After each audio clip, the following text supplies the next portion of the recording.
আমাদের রোগবালাই বিভিন্ন অসুখ লেগে থাকে এবং ডাক্তাররা বিভিন্ন প্রেসক্রিপশন ওষুধ লিখে থাকে, তো সকল ওষুধ আমরা হাতের নাগালে দোকানগুলোতে ওষুধের ডিসপেন্সারিগুলোতে পাই না।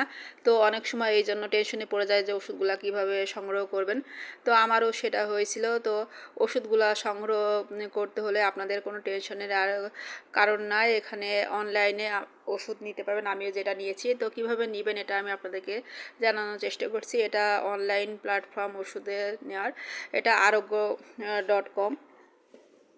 তো আরোগ্য এটা দেখতে পাচ্ছেন যে আপনারা, তো এখান থেকে আপনারা গুগলে যে আরোগ্য যে অ্যাপটা আছে ওখানে সার্চ করলে আপনারা পেয়ে যাবেন। ওখানে আপনার মোবাইল নাম্বার দিয়ে ওটা ভেরিফাই করবেন, করে আপনার যে ওষুধটা লাগবে সেটা অর্ডার করবেন। তো দুইভাবে অর্ডার করা যায়, ক্যাশ অন ডেলিভারি এবং বিকাশ পেমেন্টে। তো আপনারা যেটা ইচ্ছা সেটা নিতে পারবেন।